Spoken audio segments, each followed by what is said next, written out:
श्रीमान् वेंकटनाथार्य कवितार्किककेसरी वेदांताचार्यवर्यो मे सन्निधत्तां सदा हृदि गुरुभ्यः तद्गुरुभ्यस्य नमो वाकमधीमहे वृणीमहे च तत्राद्यौ दम्पती जगदाम्पदी वेदान्तगुरुमुखार्चितवागीश पदारविन्दमधुपालिं श्रीब्रह्मतन्त्रकलिजिन्मणिमालां वन्दिशीय सुमहार्गां ज्ञानानन्दमयं देवं निर्मलस्फटिकाकृतिम् आधारं सर्वविद्यानां हयग्रीवमुपास्महे पूजन्तं राम रामेति मधुरं मधुराक्षरम् आरुह्य कविताशाखां वन्दे वाल्मीकिकोकिलं वाल्मीकेर्मुनिसिंहस्य कवितावनचारिणः शृण्वन् रामकथानाथं को नयाति परां गतिम् मनोजवं मारुततुल्यवेगं जितेन्द्रियं बुद्धिमतां वरिष्ठं वातात्मजं वानरयूतमुख्यं श्रीरामदूतं शिरसा नमामि यत्र यत्र रघुनाथकीर्तनं तत्र तत्र कथमस्तकाञ्जलिं भाष्ववारि परिपूर्णलोचनं मारुतिं नमत राक्षसान्तकं वेदवेद्ये परे पुंसि जाते दशरथात्मजा वेदप्राचेतसादासीत् साक्षात् रामायणात्मना वैदेही सहितं सुरद्रमतले हैमे महामण्टपे मध्ये पुष्पकवासने मणिमये वीरासने सुस्थितम् अग्रे वाचयति प्रभञ्जनसुते तत्त्वं मुनिभ्यां परं व्याख्यानं बलताद्भिः परिवृतं रामं भजे श्यामलं जयत्यासतसन्त्रासध्वान्तविद्वंसनोदयः प्रभावान् सीतया देव्या परमव्योमभास्करः ஸ்ரீயப்பதியான பகவான் ஸ்ரீமன் நாராயணன் அவர் இந்த பூமியில அவதாரம் பண்றதே எதுக்குன்னா நமக்கு அனுகிரகம் பண்ணதான். கிருஷ்ணாவதாரத்துல தானே சொல்றார் எதுக்காக அவதாரம் அப்படின்னா பரித்ராணாய சாதூனாம் விநாசாய சதுஷ்கிருதாம் தர்ம சம்ஸ்தாபனார்த்தாய சம்பவாமி யுகே யுகே அப்படின்னு சாது ரக்ஷணம் பண்ணணும், துஷ்ட நிகிரகம் பண்ணணும், தர்மத்தை பரிபாலனம் பண்ணணும், தர்ம சம்ஸ்தாபனம் பண்ணணும். துஷ்ட நிகிரகம் பண்ணணும் அப்படின்னா பகவானுக்கு இங்க அவதாரம் பண்ண வேண்டிய அவசியம் இல்லை. அங்கிருந்தே வைகுண்டத்திலிருந்தே சங்கல்ப மாத்திரத்தை துஷ்ட நிகிரகம் பண்ணிடலாம். இருந்தா கூட இங்க பூமியில அவதாரம் பண்ணணும்னா அப்ப விசேஷமாக என்னன்னா சாது ரக்ஷணம் விசேஷம், தர்ம சம்ஸ்தாபனம் பண்ணணும். பகவான்லயே எவ்வளவோ அவதாரங்கள் இருக்கு, ஆனாலும் அத்தனை அவதாரத்திலே காட்டிலும் தர்மத்தை நிலைநாட்டணும், தர்மத்தை தான் அனுஷ்டிச்சு நமக்கு காட்டக்கூடிய அவதாரம் அப்படின்னு பார்க்கும் பொழுது அதுல ராமாவதாரத்துக்கு மிஞ்சின அவதாரம் எதுவுமே இல்லை. நிரஸ்த சாமிய அதிசயேன அப்படிங்கிற அப்படின்னா ராமனுக்கு சமமான தெய்வமும் ராமனுக்கு மேல்பட்ட தெய்வமும் அப்படின்னா வேற தேவதைகள்னு சொல்லல. ராமருக்கு அந்த ஸ்ரீ பகவானுடைய அவதாரங்கள்லயே ராமருக்கு அவதாரம் சமம் இல்லைன்றான். அப்போ கிருஷ்ணாவதாரமே இருக்கே அப்படின்னு நம்ம சொல்லிடலாம். ஆனா இப்ப இந்த விஷயத்த சொன்னது யாரு அப்படின்னா ஸ்ரீ சுகர். யார் பாகவதம் எழுதினேரோ அவர் தான் இதை சொல்றாரு. அப்படின்னா தர்ம சம்ஸ்தாபனத்தை இங்க காட்டுறாரு. அதுதான் ரொம்ப முக்கியமாக இருக்கு. தர்மஹா சர்வம் பிரதிஷ்டிதம் அப்படின்னு ராமோ விக்கிரகவான் தர்மஹா அப்படின்னு இந்த ராமாயணத்துல சாமானிய தர்மத்திலிருந்து விசேஷ தர்மமாக சரணாகதி வரைக்கும் எல்லாத்தையுமே காமிச்சிருக்கா. ஒரு பத்னி எப்படி இருக்கணும், ஒரு பர்த்தா எப்படி இருக்கணும், ஒரு பிரஜைகள் எப்படி இருக்கணும்னா அயோத்தியா பிரஜைகள் போல, ஒரு ராஜா எப்படி இருக்கணும்னா தசரத சக்கரவர்த்தி போல. ஏன் ஒரு விரோதி எப்படி இருக்கணும்னா ராவணனை போல. அந்த மாதிரி கூட மற்ற அவதாரத்துல அமையல. அதனாலதான் சாரித்திரேனச்ச கோ யுக்தஹா, இப்பேற்பட்ட சாரித்திரம் மத்தவா யாருக்குமே அமையல. அப்படி ஆச்சரியமாக இந்த அவதாரம் நமக்கு அனுகிரகம் பண்ணியிருக்கார். இதுல முக்கியமா என்னன்னா ராமன் அவதாரம் பண்ணேர் நமக்கு அனுகிரகம் பண்ணேர் அப்படின்றத விட வால்மீகி மகர்ஷியுடைய கருணை இன்னும் அதிகமாக இருக்கு. ஏன்னா அந்த காலத்துல ராமாயண காலத்துல இருந்தவா ராமன் அனுபவிச்சான்னு இல்லாம இன்னைக்கு வரைக்கும் இத்தனை வருஷமும் நம்ம அந்த ராமாயணத்தையும் ராமன் பண்ண அப்பேற்பட்ட தர்மத்தையும் நம்ம அனுபவிக்கும்படி இருக்க அந்த ராமாயணத்தை முதல்ல அனுகிரகிச்சது வால்மீகி மகர்ஷி. அந்த ராமாயணம் மூலம் அதுக்கப்புறம் அதிலிருந்து பல ராமாயணங்கள் அவாவாளுடைய சுவானுபவத்துல வந்திருக்கு. இந்த ராமாயணத்துக்கு பெருமை என்னன்னா சாக்ஷாத் பகவான் ராமனே கேட்டுரே அப்படின்றதும் ஒரு விசேஷனம். அந்த ராமாயணம் அப்படிங்கும் பொழுது பகவான் அவதாரம் பண்றார் அப்படின்னாலே தேவர்கள் எல்லாமும் அவதாரம் பண்ணுவார். இப்ப பார்த்தா சுக்ரீவன் அப்படின்னாலே இந்திராம்சம் சூர்யாம்சம் இவாழ்லாமே வாயு பகவான் தான் ஹனுமாராக அவதாரம் பண்ணேர் அப்படின்னு எல்லாருமே அவதாரம் பண்ணும் பொழுது வேதம் பார்த்துதான் அப்ப நான் என்ன பண்றது அப்படின்னா ராமாயணமாக அவதாரம் பண்ணேர் அப்படின்னு சுவாமி தேசிகன் எடுத்துக்காட்டு. அதையே ஸ்லோகமாக சொல்லும் பொழுது வேத வேத்யே பரே பும்சி ஜாதே தசரதாத்மஜா வேத பிராச்சேதசா தாசீத் சாக்ஷாத் ராமாயணாத்மனா அப்படின்னு வேத வேத்யனான வேதத்தினாலே புரிஞ்சிக்கக்கூடிய பகவான், வேதத்தினால மட்டுமே புரிஞ்சிக்கக்கூடிய பகவான், பிரத்யக்ஷமா நம்ம பார்த்து இதுதான் நம்ம ஞானம் அப்படின்னு சிலது தெரிஞ்சுக்கிறோம், சிலது அனுமானம் பண்ணி தெரிஞ்சுக்கிறோம். ஆனா பிரத்யக்ஷத்தினாலையும் அனுமானத்தினாலையும் தெரிஞ்சிக்க முடியாத ஒரு விஷயம் சாட்சாத் பகவானாக இருக்கிறதுனாலையும் அப்பேற்பட்ட பகவான ஸ்ருதினாலேயே வேதத்தினாலதான் புரிஞ்சிக்க முடியும். அப்பேற்பட்ட பகவான் தசரதர் குமாரராக வந்து அவதரிக்கிறார். அந்த சமயத்துல வேத பிராச்சே தசாதாசி சாட்சாத் வால்மீகி மூலமாக அப்பேற்பட்ட வேதமே ராமாயணமாக அவதரிக்கிறது அப்படிங்கிறது. வேதம்தான் மூலம் அப்படிங்கும் பொழுது வேதம்தான் நம்ம கிட்ட இருக்கே, அப்ப இன்னொரு ராமாயணம் நமக்கு எதுக்கு அப்படின்னு கேள்வி கேட்கலாம். ஆனா வேதத்துல சொல்றது பகவான் சர்வலோக சரண்யன் அப்படின்னும் பகவானுடைய குணங்கள் சர்வசக்தன் என்றும் சர்வசமன் அப்படின்னு சொல்றதுதான் நமக்கு தெரியும். ஆனா ராமாயணத்துல பார்த்தா அந்த குணங்களை நேர பார்த்துடலாம். சர்வலோக சரண்யன் அப்படின்னா சத்ரு பக்கத்துல இருந்த விபீஷணனை கூட நான் சேர்த்துப்பேன், தோஷமே இருந்தாலும் யார் ஒருத்தன் சரணாகதி பண்ணா தன் பக்கம் சேர்த்துப்பேன்னு சொல்லக்கூடியதும், அந்த ஒரு அணிலுக்கும் சபரிக்கும் வேடுவன் தானேன்னு பார்க்காம அப்படி ஒவ்வொருத்தருக்கும் அனுகிரகம் பண்ற அந்த சர்வலோக சரண்யத்துவம் அப்படின்றதனுடைய அர்த்தம் அனுபவமாக புரியணும் அப்படின்னா நமக்கு இப்பேற்பட்ட சாரித்திரம் வேணும். அந்த ராமன் அவதாரம் பண்ணாதான் நமக்கு அது புரியும். அதுதான் ராமாயணம். அதனாலதான் ராமாயணத்தினால நம்ம புரிஞ்சுக்கலாம். வேதத்தினால புரிஞ்சுக்கணும்னா அது ரொம்ப கடினம். எப்படின்னா கரும்பு எடுத்து சாப்பிடுறதுன்னா அந்த காலத்துல பல்லுல சக்தி இருக்கிறவா கடிச்சு சாப்பிடுறா. இந்த காலத்துல பார்த்தா ரொம்ப கஷ்டம், ஜூஸ் பண்ணி தான் சாப்பிட வேண்டியதா இருக்கு. அப்ப கடினமான ரிஷிகள்லாம் வேதத்திலிருந்து புரிஞ்சுக்கலாம்.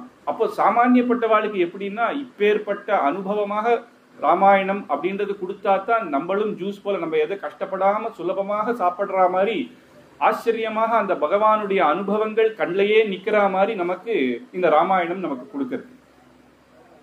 ரொம்ப வேதத்துல புரிஞ்சுட்டு ஆஹா அனுபவிக்க முடியுமா அப்படின்னா எப்பேற்பட்ட பெருமாள் அப்படின்னு சாதாரணப்பட்டவாளால் அனுபவிக்க முடியாது. ஆனா இந்த ராமன் பண்ண ஒவ்வொரு சரித்திரமும் பார்த்து ஆகான்னு நம்ம கண்ணில் ஜலம் விடுறோம் இல்லையா, அதுதான் ராமன் இந்த ராமாயணத்துக்கு பெருமை. அதனால வால்மீகி மகரிஷி பண்ண அனுகிரகம் அப்படின்றது இன்னும் பெரிய அனுகிரகம்.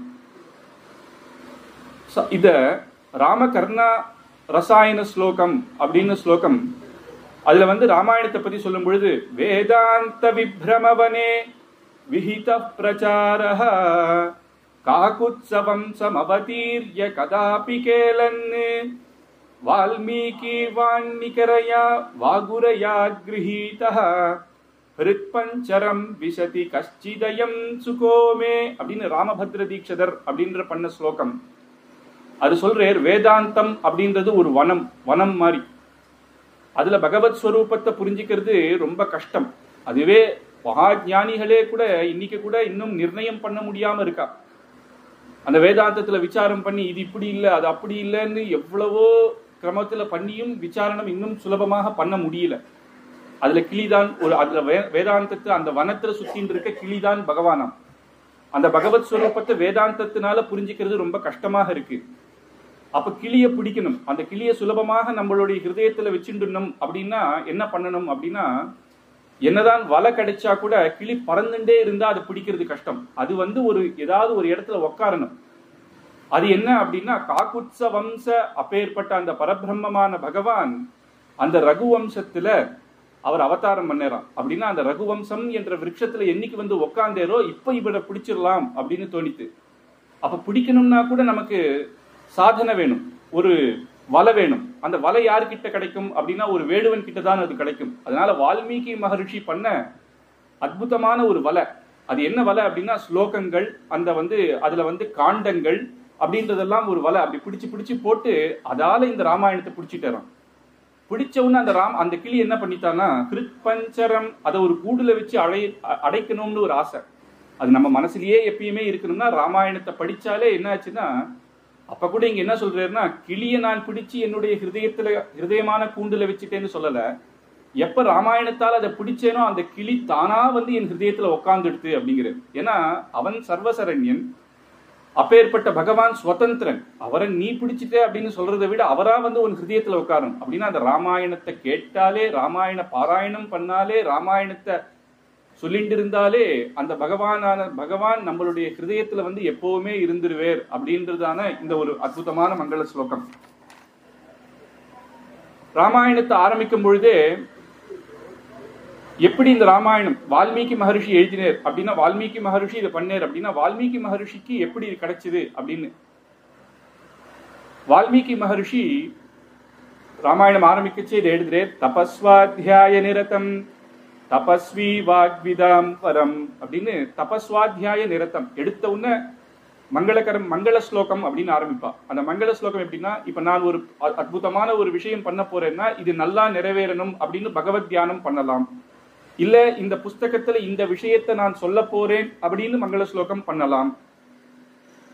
இல்ல நம்மளுடைய ஆச்சாரியர் நமக்கான குருவை நினைச்சு ஒரு வந்தனம் பண்ணலாம். ஆனா இங்க எடுத்தவனே எப்படி ஆரம்பிக்கிறேன், தபஸ்வாத்தியாய நிரத்தம். ஏன்னா இது ராமாயணத்தினுடைய ஆரம்ப ஸ்லோகம் கிடையாது. ராமாயணத்தினுடைய ஆரம்ப ஸ்லோகம் என்னன்னா மானிஷாத பிரதிஷ்டாத்வம் அப்படின்னு, அதுதான் முதல் ஸ்லோகமாக வால்மீகி மகர்ஷிக்கு வருது.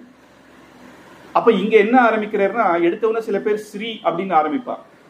ஸ்ரீ அப்படின்னாலே ஒவ்வொருத்தருக்கு எது ஸ்ரீ, எந்த ஸ்திரீ முக்கியம். சில பேருக்கு தனம் தான் அதிகமா தேவைப்படுறது, சில பேருக்கு கிரகம் இருந்தா சந்தோஷம், சொந்த வீடு இருக்கணும், என்ன துட்டு வந்து என்ன பிரயோஜனங்கிறான். சில பேருக்கு வீரஸ்ரீ, வீரம் இருந்தா தான் ஜெயிக்கணும் அப்படின்ற ஆசையில இருக்கு. ரிஷிக்கு எது ஸ்ரீயா இருக்கும், தபசு தானே ஸ்ரீ, அவளுடைய தபஸே தான் அவளுக்கு ஸ்ரீயோ. அதனால ஆரம்பிக்கச்சே தபஸ்வாத்தியாய நிரதம் அப்படின்னு ஆரம்பிக்கிறார்.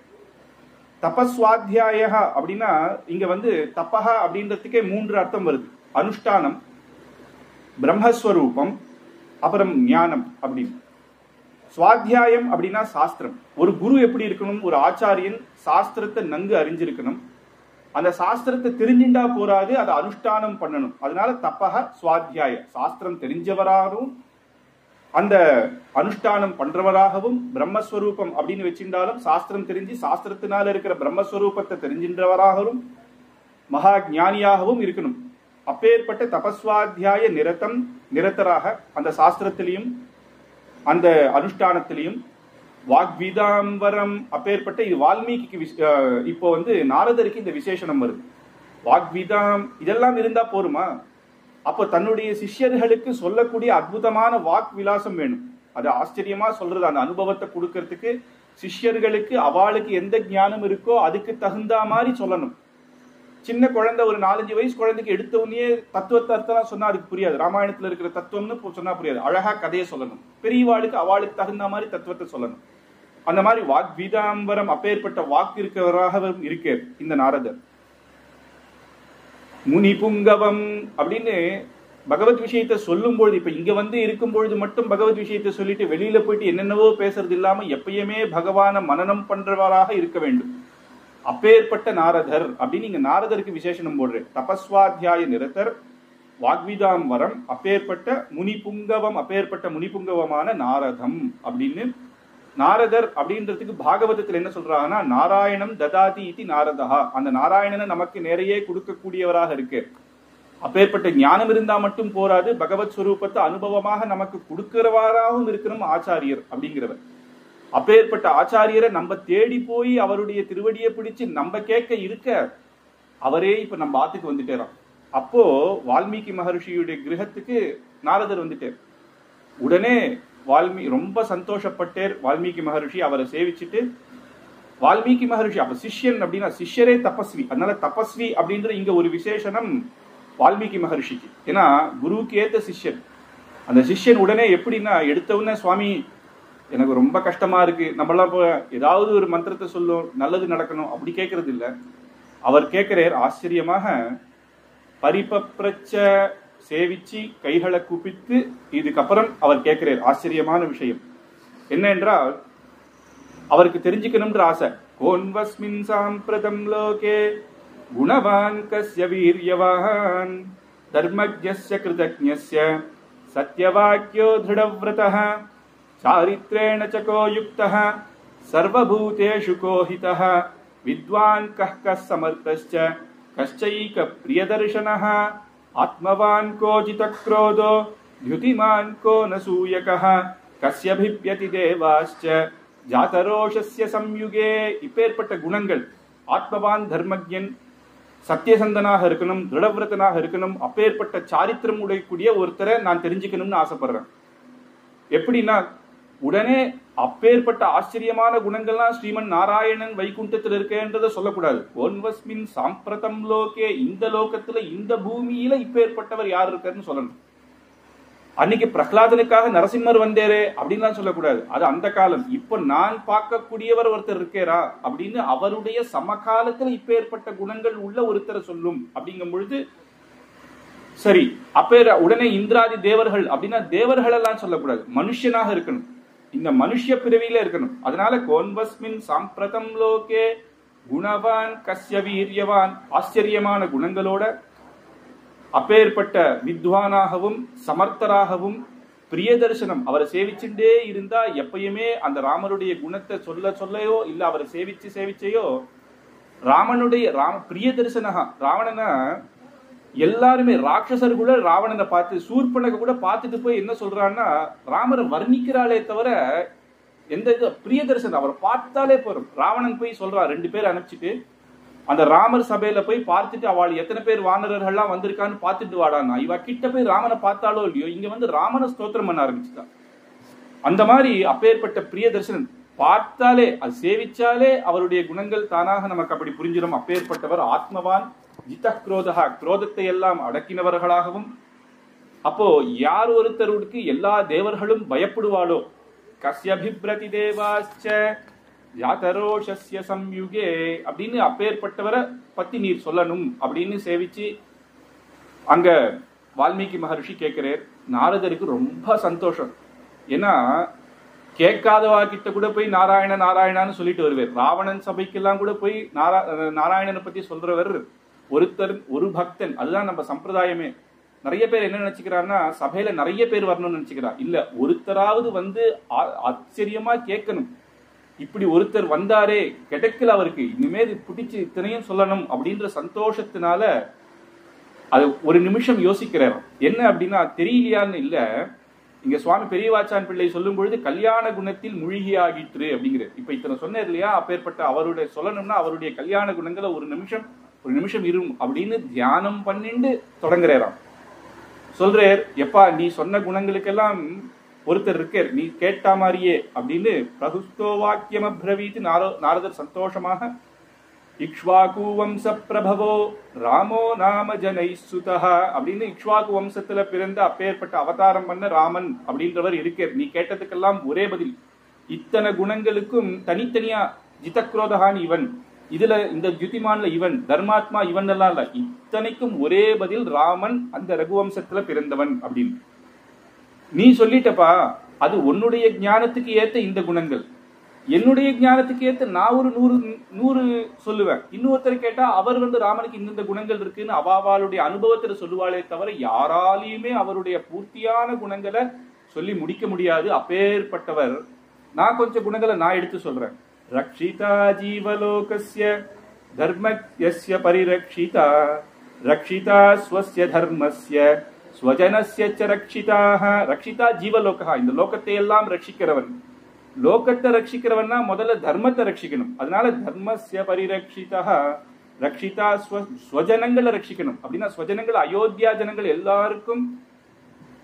எல்லாருக்கும் சராச்சர அண்ட சராச்சரங்களுக்கும் வைகுந்தத்தை ஏத்தி கொடுத்தானேன்னு இல்ல, அந்த காலத்துல மட்டும் இல்ல, எல்லாருக்கும் இன்னிய பரியந்தம் எல்லா ஜனங்களுக்கும் தேவர்களுக்கும் அதுக்கு மேல பிரம்மருத்ராதிகள் எல்லாருக்குமே சர்வலோகத்துக்கும் எல்லாருக்கும் சரண்யனாக இருக்கிற பகவான் அப்படின்னு சொல்லி சர்வாதிவிகத சக்பிஹி சமுத்திர இவ சிந்துபிஹி அப்படின்னு ஒரு சமுத்திரத்துல உள்ள போனா எத்தனையோ ரத்னங்கள் அது மூடி வச்சிருக்கும். அப்படி ராமர் திடீர்னு அவருடைய ஹிருதயத்துல இருக்கிறது அப்படி அப்படியே பேசிட மாட்டேன். அப்படி அவர் எல்லாத்தையுமே தனக்கு இருக்கிற கஷ்டமோ சந்தோஷத்தையோ தன் சமுத்திரம் போல எல்லாத்தையும் உள்ள வச்சுட்டு இருக்கக்கூடியவர்.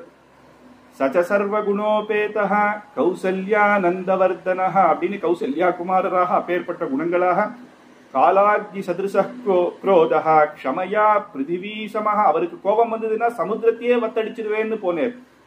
எந்த தேவர்களையும் சீதா காணாம போன உடனே இத்தனை தேவர்களும் எங்க சீத்தைன்னு சொல்லலையே, இவாளை எல்லாரையும் ஒரு க்ஷணத்துல இல்லாம பண்ணிடுவேன்னு சொன்னவர்.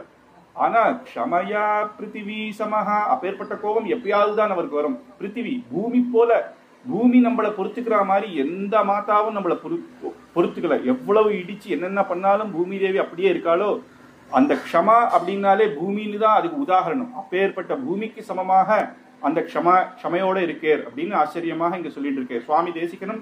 தத்துவகுணம் ரமயா ராமாயணம். தத்துவகுணம் ராமாயணம் என்ன அப்படின்னா ராமனுடைய தத்துவகுணங்களை சொல்ல வந்ததே அப்படின்னு எடுத்து சொல்றேன். அதுக்கப்புறம் இந்த ராமாயணத்தை நாரதர் கேட்டார் இல்லையா, இப்ப ஏற்பட்ட குணங்களை மட்டும் சொல்லாம அவருடைய சரித்திரத்தை சம்ஷேப ராமாயணம் அப்படின்னு முதல் சர்க்கத்துல சின்னதா ஒரு 90 ஸ்லோகத்துல அந்த ராமாயணத்தை ஒரு ஹைலைட்ஸ் மாதிரி அற்புதமாக அவருக்கு சிஷ்யருக்கு சொல்லிட்டு போறாரு. இதை வச்சுதான் மேற்கொண்டு விஸ்தாரமாக 24,000 ஸ்லோகத்தை வால்மீகி மகர்ஷி பண்றாரு. அந்த ஸ்லோகம் பண்ணும் பொழுதே கடைசியில பலஸ்ருதி, அந்த முதல் சர்க்கத்துக்கே பலஸ்ருதி. இப்பேற்பட்ட புஸ்தகத்துல எப்பேற்பட்ட கிரந்தங்களா இருந்தாலும் அந்த முதல் சர்க்கத்துக்கே பலஸ்ருதி. இதம் பவித்ரம் பாபத்யம் புண்ணியை வேதைச்ச சம்பிதம் யப்பட்டே ராமச்சரித்தம் சர்வ பாபை பிரமுச்சதேன்னு சகலம் எல்லாருக்கும் பாபத்தை போக்கி எல்லாருக்கும் புண்ணியத்தை கொடுத்து யதாத்யாக்கியம் ஆயுஷ்யம் பட்டன் ராமாயணம் நரஹா. எப்பேற்பட்ட மனுஷர்கள்லாம் இந்த ராமாயணத்தை படிக்கிறாளோ அவருக்கு நல்ல ஆயுஷ்யமும் சபுத்திர பௌத்திர சகுணஹா பிரேத்தியே ஸ்வர்கே மஹீயதே, ஸ்வர்காதி லோகம் வரைக்கும் எல்லாத்தையும் கொடுக்கும். ஸ்வர்க்கம் அப்படின்றது இங்க இந்திராதி இந்திரர்கள் வைகுண்ட லோகத்தை வரைக்கும் தரும் அப்படின்றதுல வியாக்கியானத்தில் நம்ம வச்சுக்கணும். அப்படி ஆச்சரியமாக இதை கேட்டேர். நாரதர் ரொம்ப சந்தோஷப்பட்டு பூஜையாமாச தர்மாத்மா சஹசிஷ்யோ மகாமுனிஹி அப்படின்னு வால்மீகி மகர்ஷி தன்னுடைய சிஷ்யர்களோட ஏந்து நாரதரை சேவிச்சு அவர் நாரதன் நான் விடைபெறுறேன் அப்படின்னு அந்த சம்ஷேப ராமாயணத்தை பூர்த்தியாக சொல்லிட்டு அவர் கிளம்புறேன். இவருக்கு ஹிருதயத்துல இப்ப ராமாயணமே ஓடிட்டு இருக்கு. பஞ்சகால பிரகாசிக்கா அப்படின்னு பண்ணுவா. எப்பயுமே நம்மளாம் 5 காலத்திலையும் என்னென்ன பூஜைகள் பண்ணணும் அப்படின்னு ரிஷிகள்லாம் அந்த காலத்துல எழுதி வச்சிருக்கான். இது பிராத்தக காலம். நாரதர் இதுக்கப்புறம் தான் போய் மாத்தியானிக ஸ்நானம் பண்ணி அங்கிருந்து பெருமாளுடைய திருவாராதனங்கள் பண்ணணும். அதுக்காக பரத்வாஜ ரிஷி தன்னுடைய சிஷ்யர்களை கூட்டிட்டு போறார். பரத்வாஜ ரிஷி முதல்ல போயிட்டு இருக்க, பின்னாடி வால்மீகி போறார். ரிஷி ஆச்சாரியன் பின்னாடி போலாமா அப்படின்னா ராமலட்சுமணர்கள் விஸ்வாமித்திரர் பின்னாடி போனா மாதிரி அப்படிங்கிற. ராமலட்சுமணர்கள் விஸ்வாமித்திரர்கள் மகாரிஷியா இருந்தா கூட இவா பரபிரம்ம ஸ்வரூபமாச்சே ராமர் அப்படின்னு. அது மட்டும் இல்ல, சுக்ரீவன் பின்னாடியே ராமர் போனேரே, அவர் குணம் அப்படி. அந்த மாதிரி இவர் பின்னாடியே போறேர். அங்க போய் தீர்த்தாமாடுறேர். பார்க்கிற இடத்தெல்லாம் ஆச்சரியமாக இருக்கு. அகர்தமிதம் தீர்த்தம் பரத்வாஜ நிசாமய ரமணீய பிரசன்னாம்பு சன்மானுஷ்ய மனோயதா. இந்த தீர்த்தம் பாரு, தமசா நதி. ஆச்சரியமாக இந்த தீர்த்தம் இருக்கு பாரு. ஒரு ஆச்சாரியர் உடைய ஞானம் அப்படின்றது எப்படி தெளிவா இருக்கணுமோ அந்த மாதிரி சேர் சகதி இல்லாம இருக்கே. ஏன்னா இவருக்கு அந்த கவித்துவம் வந்துருது. நாரதருடைய அனுகிரகம் கிடைச்ச உடனே எதை பார்த்தாலும் வர்ணிக்கிறார். அந்த கவிதா சரித்திரம் வருது. கவிதை வரணும் அப்படின்னாலே முதல்ல நம்ம அந்த நேச்சரை அனுபவிக்கணும். அந்த மாதிரியாக இவருக்கே தெரியாத ஒவ்வொரு விஷயமாக பேசிட்டு இருக்கு. எல்லாம் அனுஷ்டானம்லாம் ஆச்சு. திருப்பி பின்னாடி கிளம்புறா. அப்படி கிளம்பும் பொழுது 2 கிரௌஞ்ச பட்சியை பார்க்கிறார். அது அழகாக மத்தியம ஸ்வரத்துல கூவிட்டு இருக்கு. அற்புதமான துவனி. ஆஹா அப்படின்னு அந்த 2 கிளியை பார்க்கும் பொழுது திடீர்னு ஒரு அம்பு அந்த ஆண் கிளிமை அடிச்சு அது கீழே விழுந்து தன்னுடைய ரத்தம் தலை தெரிச்சு கீழே விழுந்துதான். அதை பார்த்த உடனே அப்பேற்பட்ட 2 ஜோடி பட்சியாக இருந்தது. அதை ஒரு க்ஷணத்துல இப்படி அது விழுந்துருத்தேன்னு ரொம்ப கஷ்டப்பட்டேர். இப்படி திரும்பி யாருன்னு பார்த்தேர். ஒரு வேடுவன் தன் வில்லால தன் நம்பால அதை அடிச்சான். அதை பார்த்த உடனே அவருக்கு மகா கோபம் வந்துட்டான். மானிஷாத பிரதிஷ்டாத்வம் அகாமசாஸ்வதி சமாஹ யக்ரௌஞ்சமிதுனா தேகம் அவதீஹி காமமோஹிதம் அப்படின்னு படுகோபம் அவனை பார்த்து, ஹே வேடா, நீ வெகுகாலம் இருக்க மாட்டாய் அப்படின்னு. நீ உடனே போயிடுவாய்ன்னு சொல்லல. மகான்கள் வார்த்தையில அப்படி வராது. வெகுகாலம் நீ இருக்க மாட்டாய். எக்ரௌஞ்ச மிதுனாதேகம். அது 2 மிதுனத்துல இருக்கு. நான் வேடுவன் தானே, என்னுடைய தர்மம் தானே அந்த கிளி அடிக்கிறதுன்னு நீ நினைச்சா கூட 2 ஜோடி புறாவா இருக்கும் பொழுது நீ அதை அடிச்சிருக்க கூடாது. நீ பண்ணது தப்பு. இதனால நீ காமமோகிதம் ஆசையில நீ அடிச்சுட்ட. இதனால நீ வெகு காலம் இருக்க மாட்டாய் அப்படின்னு ஒரு சபிச்சுட்டேரான். அந்த சபிச்ச க்ஷணமே அவன் அப்படியே கீழே விழுந்துட்டான். அதுக்கப்புறம் இவா 2 பேரும் அந்த மனசுல அந்த கஷ்டத்தோடயே இவா 2 பேரும் நடந்து வரான். திடீர்னு வால்மீகி கேட்கிறேன், பரத்வாஜா நான் சொன்னேனே அங்க கோபத்துல சொன்ன அதை திருப்பி சொல்ல அப்படின்னு. அவரும் அதை திருப்பி சொல்றாரு.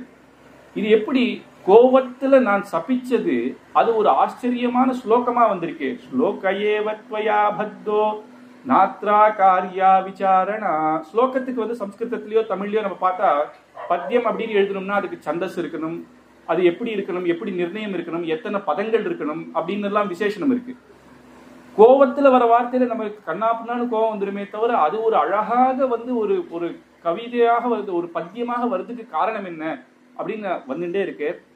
அது வந்து அப்படியே நேர அவருடைய ஆசிரமத்துக்கு உள்ள போன உடனே பிரம்மா பிரத்யட்சமானேராம். மச்சந்தா தேவதே பிரம்மன்னு பிரவருத்தேயம் சரஸ்வதி. பிரம்மா பிரத்யட்சமான உடனே பிரம்மாவை கைகளை குவித்து சேவிச்சேர். உடனே நாரதரை எப்படியெல்லாம் கேட்டாரோ அப்படி கேட்கணும் இல்லையா? ஆனா அவர் மனசுல அது ஓடல. எப்படி அது எனக்கு வந்தது, கோவத்துல எப்படி அந்த ஸ்லோகம் வந்தது அப்படின்னே நினைச்சிட்டு இருக்கேன்.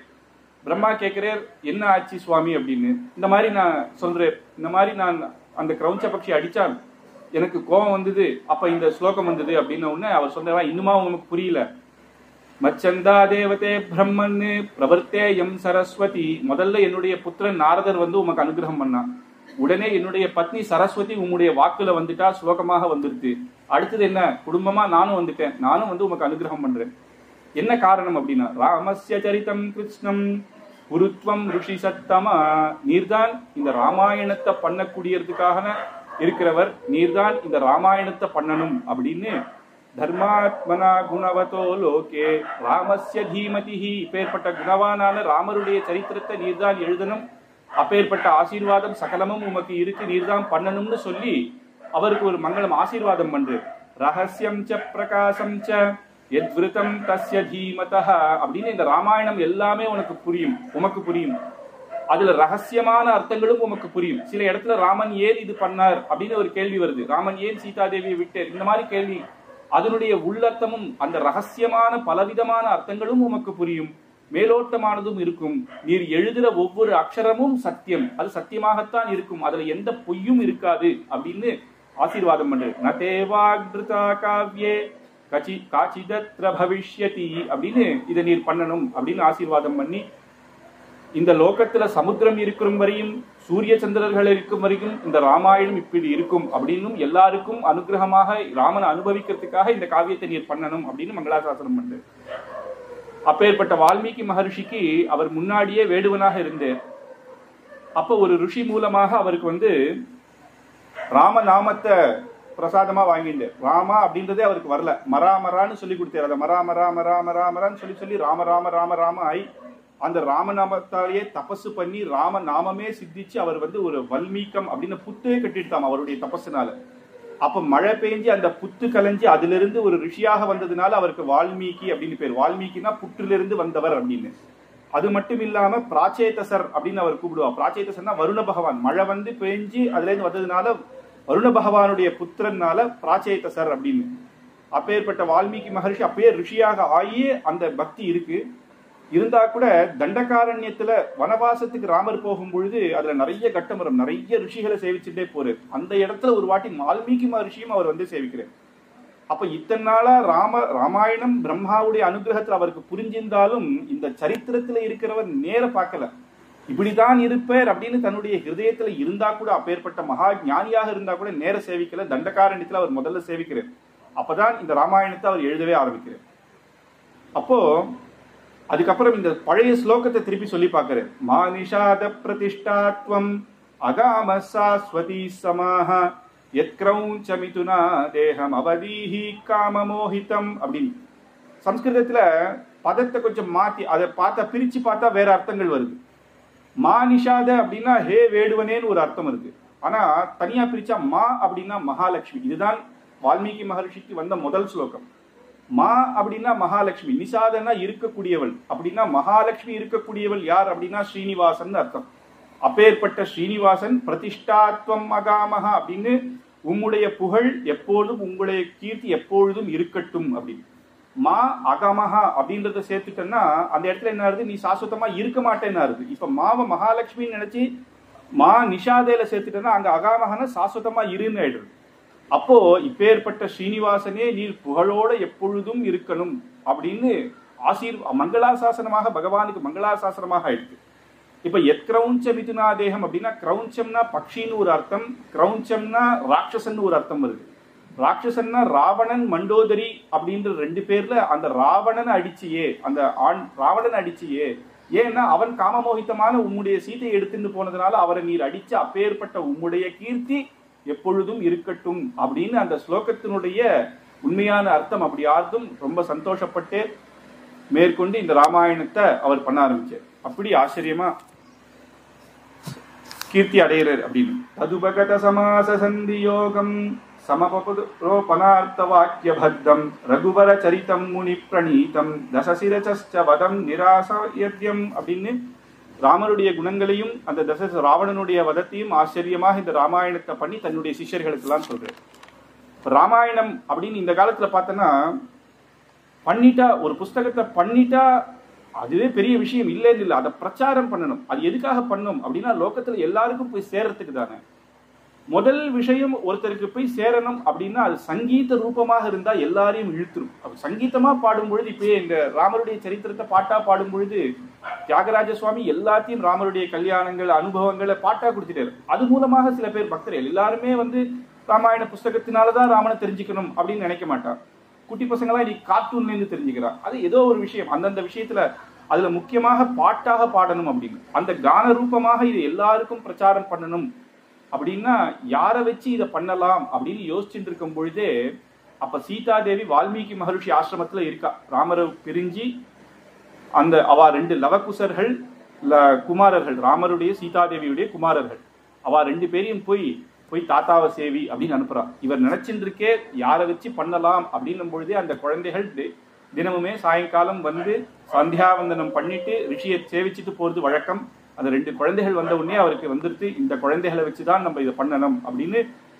அந்த குழந்தைகள் எப்படி இருக்கு அப்படின்னா லவகுசர்கள் தௌதுகாந்தர்வ தத்வக்ஞௌ மூர்ச்சனஸ்தான கோதிதௌ பிராதரௌ சஸ்வர சம்பன்னௌ அஸ்வினா விவரூபிணௌ ரூபலக்ஷ்மண சம்பன்னௌ மதுரஸ்வர பாஷிணௌ பிம்பாதிவோத்திதௌ பிம்பௌ ராமதேகாந்த தத்பரௌ அப்படின்னு ராமர் கண்ணாடியில பார்த்தா எதிர ஒரு பிம்பம் எப்படி இருக்குமோ அப்படி ராமர் மாதிரியே இருக்கலாம் அந்த லவகுசர்கள் குட்டியாக.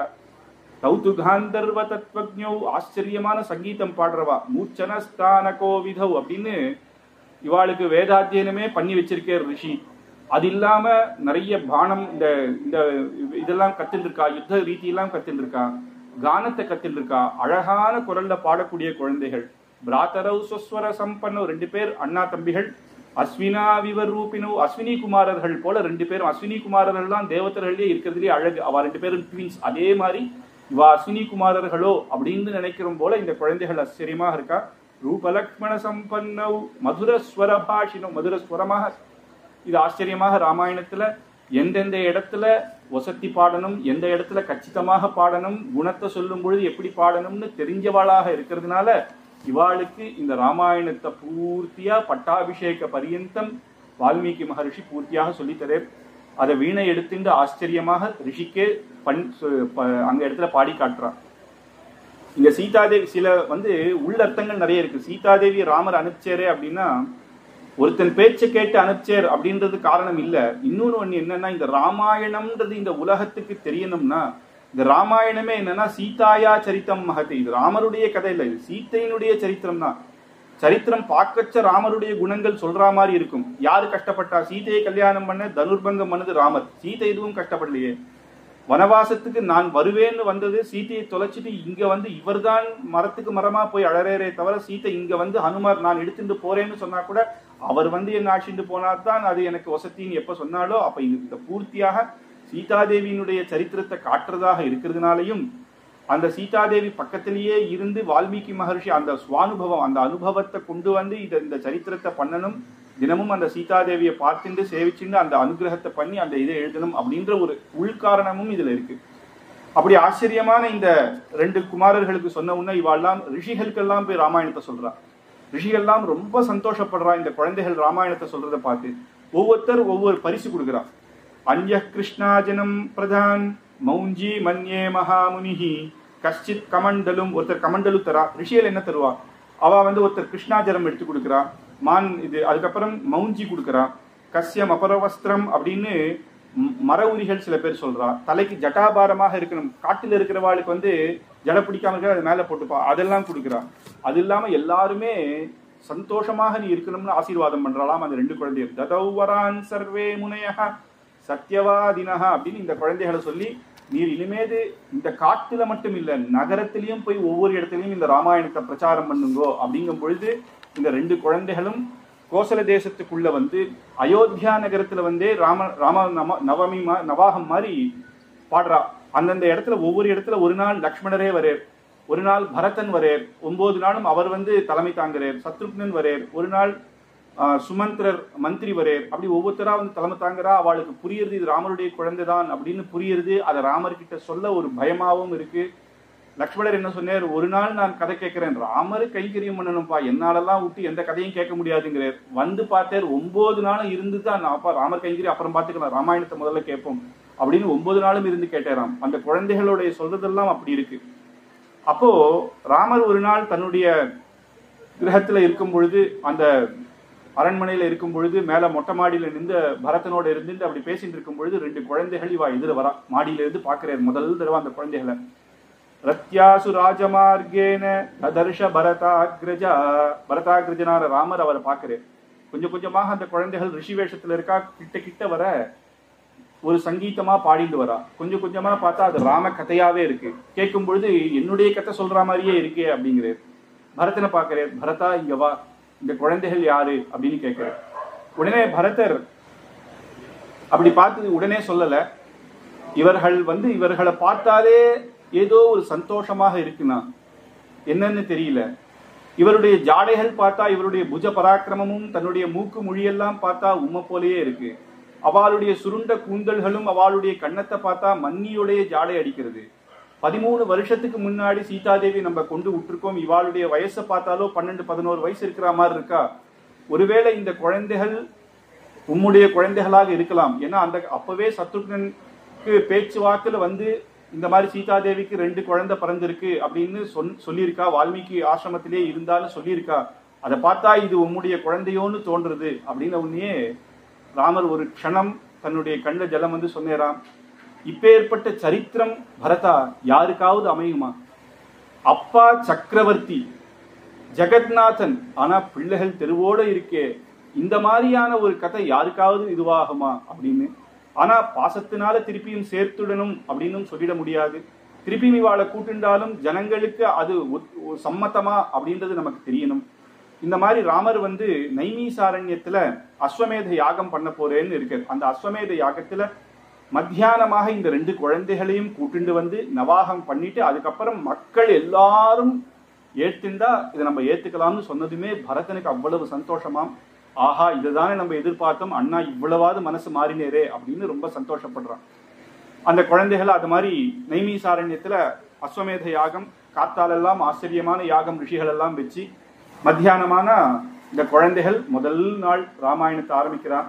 ததஸ்துதௌ ராமவசः பிரசோதிதௌ அகாயதாம் மார்கவிதான சம்பதா சசாபி ராமः பரிஷத்கதா ஸ்னைஹி புபூஷயா ஸ்யுமனா பபூவஹ அப்படின்னு இவர்கள் அந்த வீணையை நீட்டிண்டு ஸ்ருதியை போட்டு அந்த ராமாயணத்தை ஆரம்பிக்கும் பொழுதே ராமபிரான் சக்கரவர்த்தி தோரணையில அவர் அந்த சிம்ஹாசனத்துல உட்கார்ந்தவர் அவரே அப்படியே விழுந்துட்டாராம். ஆஹா, எப்படி பாடுறா அப்படின்னு. ஆனா தன்னுடைய சரித்திரம் அப்படின்னு ஒரு மமதையில அவர் கேட்கல.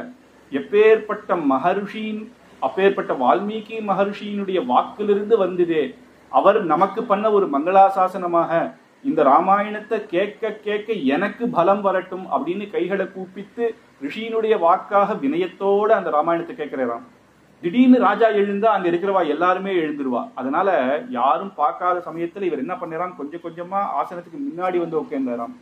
கதை போக போக போக சீதா அபகரணம்னு வரும்பொழுது இவர் எல்லாரையும் மறந்துட்டேராம். எங்க இருக்கிறா, அவ 2 பேர் பக்கத்துல உட்கார்ந்துட்டு இருக்கா. எல்லாரும் பார்த்தா ராமன் பக்கத்துல உட்கார்ந்துட்டு இருக்கார். அப்படி ஆச்சரியமாக 9 நாள் நவாகமாக பட்டாபிஷேக பரியந்தம் ஆச்சரியமாக லவகுசர்கள் சொன்னா ராமருக்கு என்ன சொல்றதுன்னே தெரியாது. 2 குழந்தைகளும் கட்டி பிடிச்சுட்டே, யார் இது உமக்கு சொல்லி கொடுத்தானேர் வால்மீகி, அவ முதல்லயே தெரியும், அவ ஆரம்பிக்கச்சே வால்மீகி மகர்ஷியை ஸ்தோத்திரம் பண்ணி தான் ஆரம்பிச்சா. வந்து ரொம்ப சந்தோஷப்பட்டு இதுக்கு மேல சரித்திரம் சொல்லுங்க அப்படின்னு. இதுக்கு மேல சரித்திரம் இன்னும் ரிஷிகள் கிட்ட எங்களுக்கு ஆள அப்படின்னு. அதனாலதான் அந்த நவாக கிரமம்ன்றது இப்போ லவகுசர்கள் சொல்றது மூலமா தான் நம்ம நவாக பிரயோகம் பெரியவா வச்சிருக்கோம். அதனால பட்டாபிஷேகத்தோட நம்ம முடிச்சிடுறோம். அதுக்கப்புறம் அவர் சரித்திரத்தை எழுதினது வால்மீகி மகரிஷி. அது நவாக பிரக்கிரியில வச்சுக்கிறது இல்லை. அப்ப அந்த குழந்தைகளை ரொம்ப கட்டிப்பிடிச்சு சந்தோஷப்பட்டே, உமக்கு என்ன வரன் வேணுமோ கேளு, நான் கொடுக்குறேன் அப்படின்னு. ஆனா அந்த குழந்தைகளுக்கு இது வரைக்கும் இவர் தான் அப்பான்னு தெரியாது. வால்மீகி மகரிஷி சொன்ன சரித்திரத்துல இவர் ஒரு ஹீரோ அப்படின்றது தான் அவளுக்கு தெரியுமே தவிர இவாதான் அப்பான்னு தெரியாது. ஆனா அந்த குழந்தைகள் கைகளை கூப்பிட்டு சொல்றா, எங்க ஆச்சாரியன் எனக்கு அனுகிரகமாக சொல்லி கொடுத்தது, நீர் எதுவா இருந்தாலும் எங்க ஆச்சாரியரை கூப்பிட்டு அவருக்கு என்ன வேணுமோ கொடு, எங்களுக்கு எதுவும் வேண்டாம் அப்படின்னு சொல்றா. உடனே சுமந்திரரை கூப்பிடுற, நேர போய் வால்மீகி மகர்ஷி ஆஷிண்டுவாரும். ஆஷிண்டுவான்னா பெரியவாளை தான் அனுப்பணும். சுமந்திரர் தசரத சக்கரவர்த்தியுடைய மித்திரன், அவரே தேரோட்டி சிநேகிதர். தேரோட்டினா அவரை மாதிரி சாரத்தியம் பண்ண முடியாது. கிட்டத்தட்ட இவாளுக்கு அப்பா ஸ்தானம். அவர் சின்ன வயசுல இருந்தே அவரை பார்த்திருக்கா இல்லையா. பெரியவரையே அனுப்பிச்சு ஒரு ரிஷியை அப்படி கூப்பிடக்கூடாதுன்னு போய் ஆஷிண்டு வர சொல்றான். அவர் சீதாதேவியோடையே கூட்டிட்டு வரு. சீதாதேவி அங்க மகரிஷி வேஷத்திலேயே அந்த அந்த துணியெல்லாம் இது பண்ணிட்டே அங்க அந்த சபைக்கு வரா. வால்மீகி மகரிஷி வந்த உடனே என்ன வேண்டும் அப்படின்னு உமக்கு இப்பேற்பட்ட குழந்தைகளை தயார் பண்ணேரே, ரொம்ப ஆச்சரியமாக இருக்கு இந்த சரித்திரம் அப்படின்னு ஒண்ணு ராமர் சொல்றாராம். இப்பேற்பட்ட சரித்திரம், தன்னுடைய சரித்திரத்தை எழுதக்கூடிய வால்மீகி மகரிஷி போல எனக்கு ஒருத்தர் கிடைச்சானா, அது அற்புதமாக சொல்லக்கூடிய இப்பேற்பட்ட குழந்தைகள் கிடைச்சானா எத்தனை அவதாரம் வேணாலும் பண்ணலாம் அப்படின்ற அளவுக்கான சந்தோஷம் வந்துட்டான். அப்போ அவளை கூப்பிட்டு மகர்ஷி கிட்ட கேட்கிறார், உமக்கு என்ன வேணும் அப்படின்னு. மகர்ஷி சொல்றார், ராமாயணம் பூர்த்தியா முடிச்சுட்டு பலசுருதி நான் சொல்லியிருக்கேன். என்ன பலசுருத்தின்னா, குடும்ப விருத்தியாகணும், தனதானிய விருத்தியாகணும், சௌக்கியமாக இருக்கணும், ஸ்திரீகள் சௌக்கியமாக இருக்கணும், கிரகிணிகள் சௌக்கியமாக இருக்கணும், இவாளுடைய சௌக்கியத்தை கொண்டுதான் ஒரு கிரகஸ்தனால சௌக்கியமாக இருக்க முடியும் அப்படின்னு பலசுருதி நான் சொல்லியிருக்கேன்.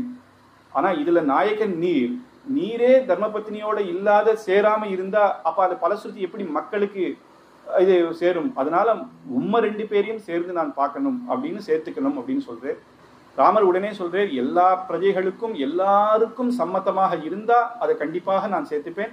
சீதாதேவியும் தன்னுடைய பதிவிரதத்தை எல்லாருக்கும் இது பண்ணணும் அப்படின்னு எல்லா முன்னாடியும் காட்டணும் அப்படிங்கிறது.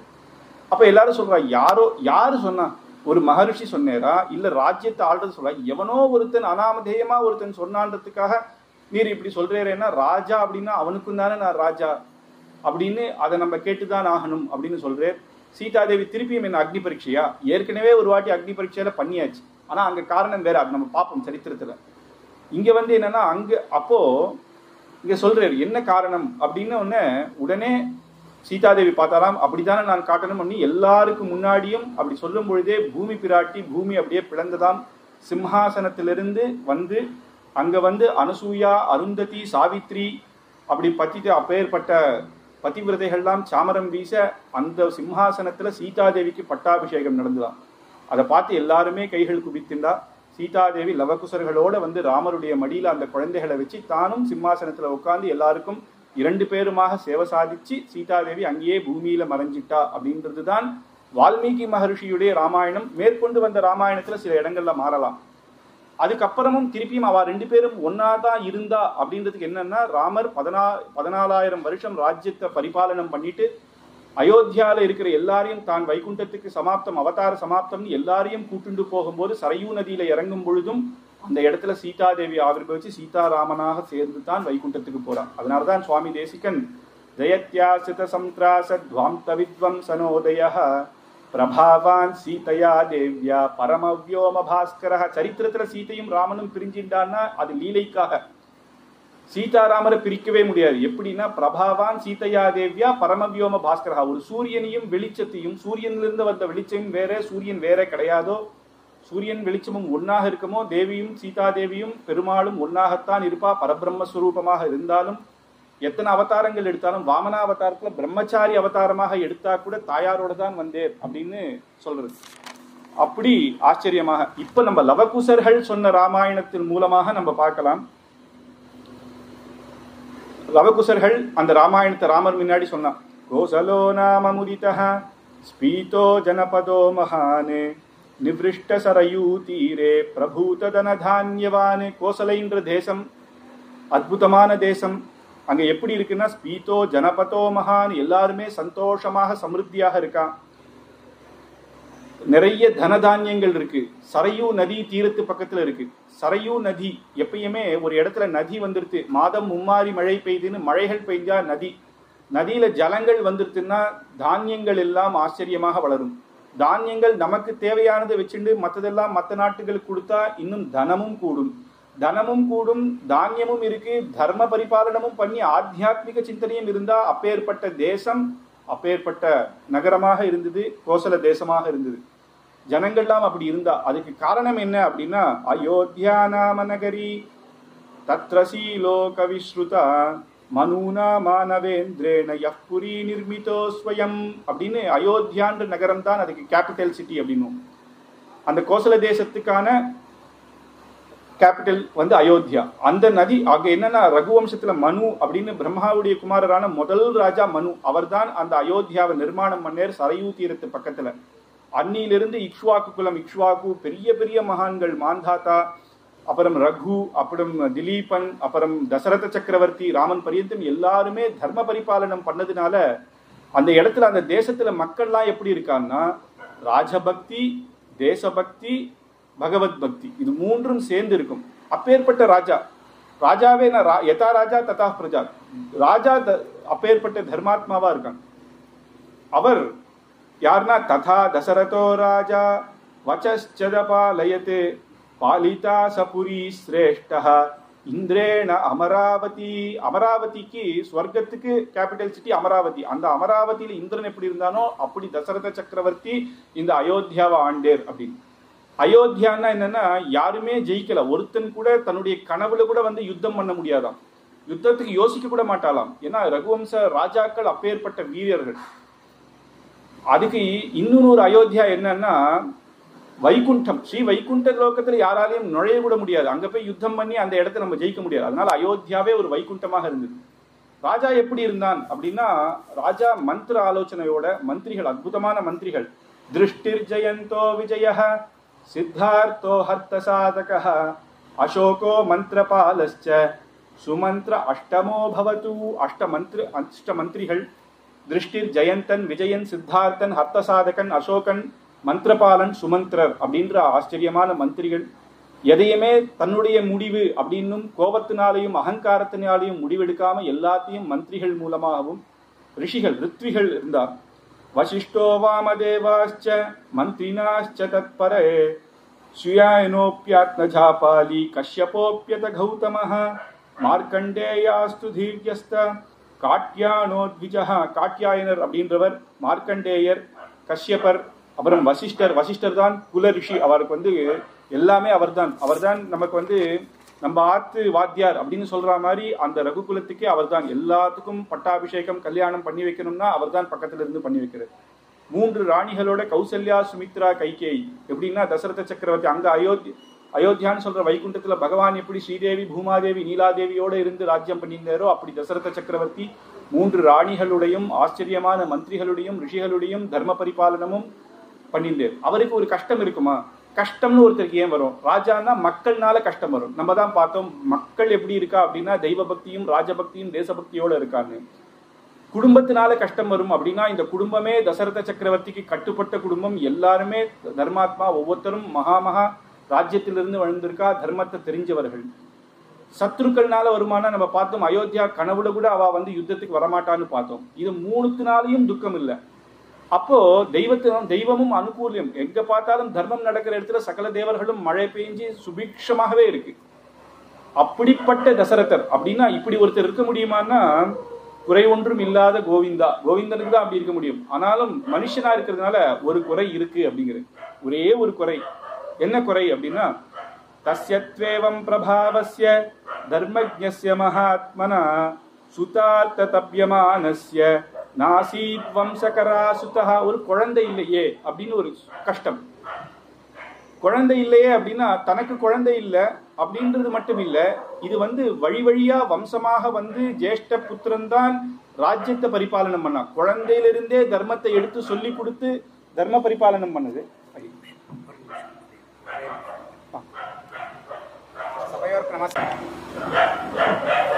அப்ப வந்து குழந்தை தர்மத்தை பரிபாலனம் பண்ண ஒரு குழந்தை வேணுமே அப்படின்ற ஒரு கவலை இருந்தது. அப்போ ஏதோ ஒரு காலத்துல, இந்த காலத்துல இல்லைன்னாலும் ஏதோ ஒரு காலத்துல பண்ண ஏதோ ஒரு மகா பாவங்களால தான் இந்த இது அனுபவிக்கிறதோ அப்படின்னு சர்வ தோஷத்துக்கும் நிவாரணமான அஸ்வமேத யாகம் பண்ணலாம் அப்படின்னு ராஜா நினைச்சார். ராஜ்ய சபைக்கு வர மந்திரிகள் மக்கள் எல்லாம் உட்கார்ந்துட்டு இருக்க அந்த சபையில ரிஷிகள் எல்லாம் இருக்கிற பொழுது அப்போ அவர் விண்ணப்பம் பண்ணிக்கிறார். மமலாலப்யமானஸ்ய புத்ரார்த்தனாசீத் வைசுகம் ததர்த்தஹயமேதேன யக்ஷாமிதி மதிர்மம. மமலாலப்யமானஸ்ய, எப்பேற்பட்டவனுக்கும் ஒரு புத்திரன் ஒன்று இருந்து அந்த குழந்தைய தொட்டு கொஞ்சறதுன்றது ஒரு மகா பாக்கியம். அந்த குழந்தைய கொஞ்சணும் அப்படின்ற ஆசை யாருக்கு வேணா இருக்கும். அந்த மாதிரி எனக்கும் ஒரு ஆசை. மமலாலப்யமானஸ்ய. அது மட்டும் இல்ல, வயசான காலத்துல அப்பா அம்மா என்ன ஆயிடுவான்னா அவ குழந்தையாக ஆயிடுவான். குழந்தைகளுக்கு நம்ம என்னென்னலாம் பண்ணமோ, மூத்திர விசர்ஜனை எல்லாம் பண்ணும்போது தொலைச்சது இப்ப வயசான உடனே இப்ப குழந்தை அப்பாவுக்கு பண்ண வேண்டிய அவசியம். அதனால மமலாலப்யமானஸ்ய, எனக்கு வயசான காலத்துல என்ன தொட்டு கொஞ்சம் ஒரு குழந்தை வேணும். அது மட்டும் இல்ல, மமலாலப்யமானஸ்ய, என்னுடைய அப்பா எவ்வளவு இது பண்ணி இந்த ராஜ்யத்தை தசரதருக்கு கொடுக்கலாம் அப்படின்னும், இனிமேல் எனக்கு எந்த கவலையும் இல்லை, இந்த குழந்தை பார்த்துப்பான் அப்படின்னு ஒரு தைரியமாக இந்த ராஜ்யத்தை எனக்கு கொடுத்தா போல நான் இந்த ராஜ்யத்தை மேற்கொண்டு என்னுடைய மக்களை பார்த்துக்கணும். யார் பார்த்துப்பா, இந்த பாரத்தை யாருக்கு ஒப்படைக்கணும் அப்படின்றதுனால எனக்கு ஒரு குழந்தை வேணும். மமலாலப்யமானஸ்ய. அது மட்டும் இல்ல, கூப்பிட ஒரு குழந்தை வேணும். கூப்பிடுச்ச வாடா இங்க வா அப்படின்னு அப்பாவுக்கு அப்பப்போ ஒரு கூப்பிட்டுட்டே இருக்கணுமா, அதுல ஒரு சந்தோஷம். அதுக்கு மமலாலப்யமானஸ்ய. அதான் தியாகராஜர் சொல்றார், தசரதுடு ஸ்ரீராம ராரா அனி பிலுவ தபசேமி சேச்சனோ அப்படின்னு. அப்படி அப்பேற்பட்ட குழந்தை வேணும் அப்படின்றதுனால எல்லா ரிஷிகளும் கைகூப்பி நான் அஸ்வமேத யாகம் பண்ணலாம்னு இருக்கேன், அதுக்கு மேற்கொண்டு புத்திரகாமேஷ்டி யாகம் பண்ணலாம்னு இருக்கேன், நீங்கள்லாம் தான் பண்ணி கொடுக்கணும் அப்படின்னு உடனே வசிஷ்டர் எழுந்தேர். ரொம்ப சந்தோஷம். சொல்றேர், சர்வதா பிராபியசே புத்திரானு, உமக்கு புத்திரன் இருக்கு, அதுல எந்த சந்தேகமும் இல்லை. ஏன்னா அவர் ராஜ ருஷி, அவருக்கு தெரியும் என்ன நடக்க போகுதுன்னு. ஆனா தர்ம காரியம் பண்ணணும்னு சொல்ற, இந்த யாகத்தினாலதான் உனக்கு புத்திரன் பிறப்பான் இல்ல. ஆனா எப்ப நீர் தர்ம காரியம் பண்ணணும்னு சொல்லிட்டேரோ அதை பண்றது நல்லது. அது லோகத்துக்கு உத்தமம், நம்ம தேசத்துக்கு உத்தமம். நீர் இதை கண்டிப்பாக பண்ணணும் அப்படின்னு இங்க இவர் நினைச்சுட்டு இருக்கு. அங்க ஒருத்தன் வைகுண்டத்துல பகவான் ஒருத்தன் நினைச்சுட்டு இருக்கானா. வேதத்திலேயே சொல்றது, பிதா புத்திரேன பித்ருமான்யோனியோனௌ அப்படின்னு அவன் நினைச்சிட்டு இருக்கானா. இந்த லோகத்தை பாக்குறான், எல்லா குழந்தைகளையும் நல்லபடியாக பண்ண ஒரு அப்பா இருந்து பார்த்துட்டு இருக்கா. என்னை என்னப்பா இன்னைக்கு மருந்து சாப்பிட்டியா, ஒழுங்கா இருக்கியான்னு கேட்க எனக்கு ஒரு அப்பா இல்லையே அப்படின்னு அவன் யோசிக்கிறானா அந்த இடத்துல. ஏன்னா தசரதன் பண்ண யாகத்துக்கு புத்திரகாமேஷ்டி யாகம் பண்ணா குழந்தை பிறக்கும் தான் சொல்லியிருக்கு. ராமன் சாட்சாத் பகவான் பிறப்பான்றது பலன் கிடையாது. அப்ப என்னன்னா அவன் வரிக்கணும், அவன் உனக்கு குழந்தையாக அவதாரம் பண்றேன்னு அவன் வரிக்கணும். இப்ப இவர் நினைச்சிட்டு இருக்கும் பொழுதே அங்க பெருமாள் நினைச்சாராம், எனக்கு ஒரு அப்பா வேணும். அதனால என்ன பண்ணாரு, அவருக்கு அப்பா கிடைக்குமா, சர்வலோகத்துக்கும் அவன் தான் அப்பா. அவருடைய சிருஷ்டியில தான் முதல்ல பிரம்மாவே அவதாரம் பண்றாருன்னா அப்ப எப்படி அப்பாவா ஆக முடியும். அப்ப என்ன பண்றதுன்னா, புத்திரேன பித்ருமான்யோனியோனௌ, தன்னுடைய சிருஷ்டியிலேயே ஒருத்தரை அப்பாவாக தேர்ந்தெடுத்து அவளுக்கு போய் அவதாரம் பண்ணணும், வேற வழியே கிடையாது. அதனால தசரத சக்கரவர்த்தி அவர் வரிச்சாராம். அவர் வரிச்சது இங்க வசிஷ்டருக்கு தெரிஞ்செடுத்து. அதனாலதான் அவர் சொல்றார், உனக்கு குழந்தை இருக்குப்பா, அதனால இருந்தாலும் நீ யாகத்தை பண்ணு அப்படின்னு. உடனே தசரத சக்கரவர்த்தி ரொம்ப சந்தோஷப்பட்டே தன்னுடைய கிரகத்துக்கு போனேர். அங்க சுமந்திரர் வந்தேர். சபையில சிலதெல்லாம் சொல்லக்கூடாது, இங்க வந்தேர். ரிஷ்யஸ்ருங்கர் அப்படின்ற ஒரு மகர்ஷி இருக்கு. அவர் அங்க தேசத்து ராஜா ரோமபாதன் ஒருத்தர். அவர் தசரத சக்கரவர்த்திக்கு ரொம்ப வேண்டியவர். அவருக்கு அந்த நாட்டில மழையே பெய்யாம பல காலம் இருக்கும் பொழுது, மக்கள்லாம் கஷ்டப்பட்ட பொழுது அவரை கூப்பிட்டு ஆச்சரியமா யாகம் பண்றதுக்கு முன்னாடி அவர் அவர் திருவடி அந்த தேசத்துல பட்ட உடனே மழை பெஞ்சிடுது.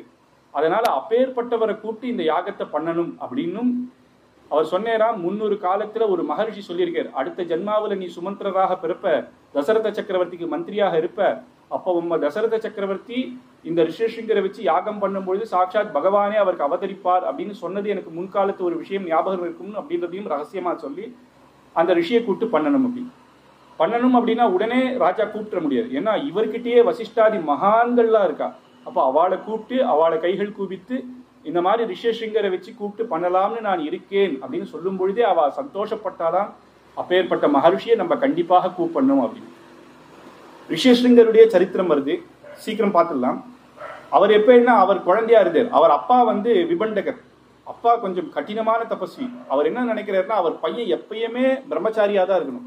பிரம்மச்சாரியா இருந்து தபஸ், இவருக்கு நான் என்ன கல்யாணம் பண்ணி வைக்க போறது இல்லை, பெண்களையே காட்ட போறது இல்லை அப்படின்னு ஒரு ரூம்குள்ளேயே அடைச்சி வச்சுட்டாராம். அப்பேற்பட்டவனை நம்ம தேசத்துக்கு கூட்டுன்னு வந்து யாகம் பண்ணா மழை பெய்யும் அப்படின்னா அவர் எப்படி கூட்டுன்னு வருது? இவர் வெளியே அனுப்ப மாட்டாரே அப்பா.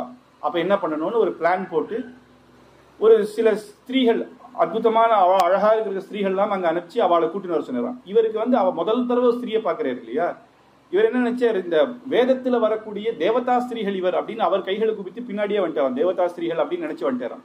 அவ இங்க ஆஷிண்டு வந்தாலாம். இவர் ஆஷிண்டு வந்த உடனே யாகம் பண்ணலான்னு ஆரம்பிக்கிறதுக்கு முன்னாடி இவர் வந்து திருவடியை வச்ச உடனேயே ஒரே மழையாம், ஆச்சரியமான மழை. ராஜா எப்பயுமே எப்படி ராஜ்யத்துக்காக சுயநலமா யோசிக்கலாம். இந்த வருஷம் மழை பெஞ்செடுத்து அடுத்த வருஷம் மழை பெய்யணும்னா என்ன பண்றது? இப்ப இவர் இங்கேயே வச்சுக்கணும்னா என்ன பண்ணலாம் அப்படின்னு தன்னுடைய பெண்ணான சாந்தான்னு ஒரு பெண்ணை கல்யாணம் பண்ணி வச்சுட்டாராம். சாந்தா யாருன்னா தசரத சக்கரவர்த்தி இந்த ராஜ்யத்துல பெண்ணவ, இவருக்கு குழந்தை இல்லைன்னு தத்தா கொடுத்திருக்கா. அப்ப தசரத சக்கரவர்த்திக்கும் இவர் மாப்பிள்ள தான் ரிஷிசிங்கர். அந்த சாந்தாவை கொடுத்து கல்யாணம் பண்ணி வச்சுட்டார். இப்போ இது வரைக்கும் ராமாயணத்துல இருக்கு. இவர் வந்தேர் மழை பெஞ்சதுன்னு.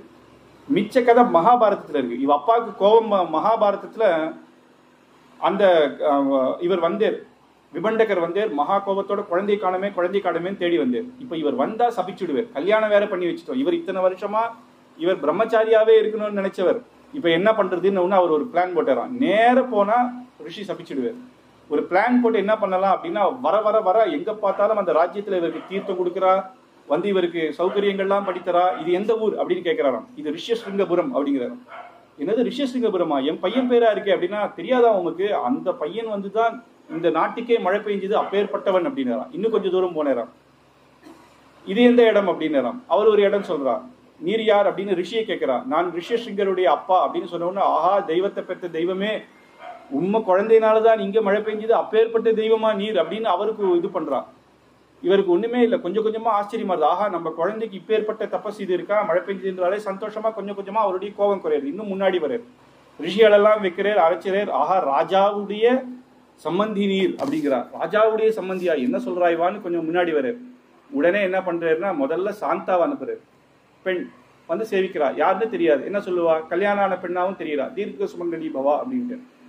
கொஞ்சம் எழுந்து பார்த்தா அப்பா அப்படின்னு இவர் ஓடி வர்றாரு.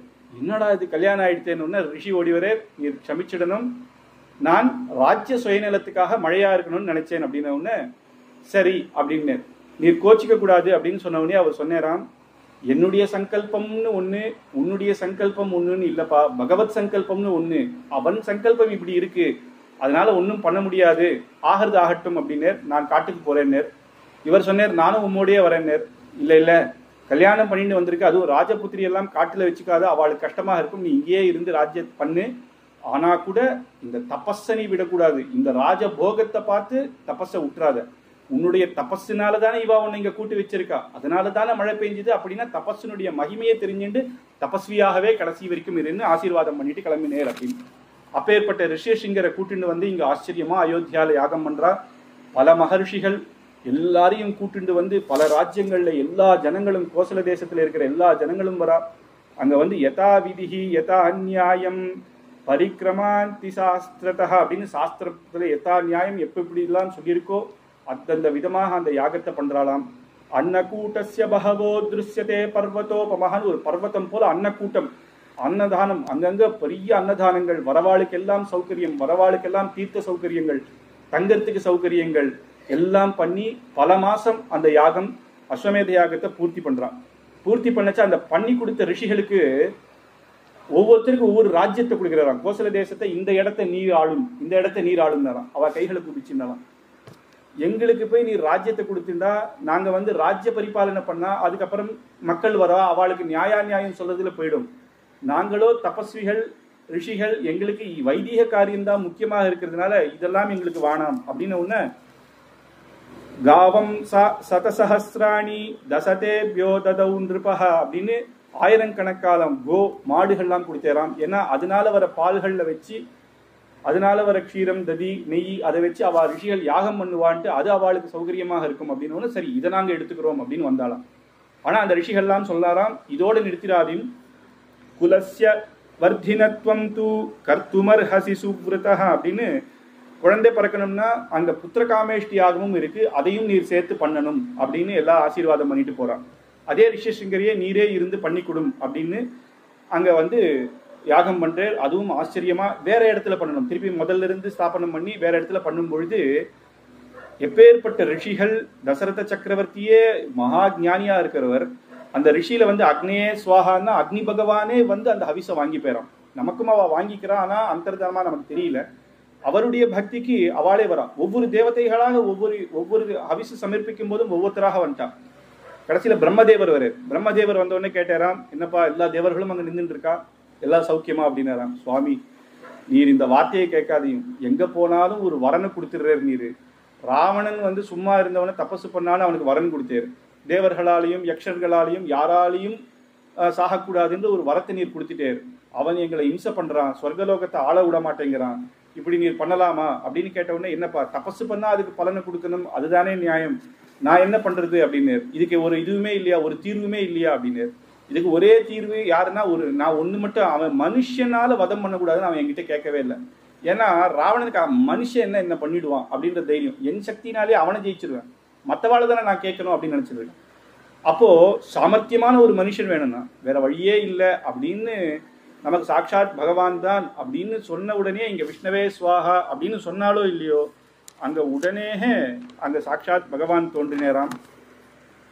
அங்க பகவான் தோன்றினேர். ஏ தஸ்மின் அந்தரே விஷ்ணு உபயதோ மகாத்யுதிஹி சங்கசக்கர கதாபாணிஹி பீதவாசா ஜெகத்பதிஹி. சங்கசக்கர கதாபாணியாக பீதாம்பரதரனாக பகவான் தோன்ற சங்கசக்கர கதாதரனாக இங்க ஏன் தோன்றணும்? அவ ஹவிச கொடுக்க போறா, இவர் வாங்கிக்கதானே வந்தேர் அப்படின்னா இவாள்லாம் என்ன சொல்றா, பயமா இருக்கு, ராவணனுடைய பயத்திலிருந்து என்னை ரட்சிக்கவும்னு சொல்றதுனால அந்த பகவானுக்கு அந்த ஆயுதங்களே ஆபரணமாகவும் இருக்கு. இன்னொன்னு என்னன்னா அபயம், நான் இருக்கேன் கவலைப்படாதீங்கோ அப்படின்னு சொல்ற மாதிரியா அந்த ஆபரணத்து அந்த வந்து அந்த ஆயுதங்களோட வந்தேர் அப்படின்னு.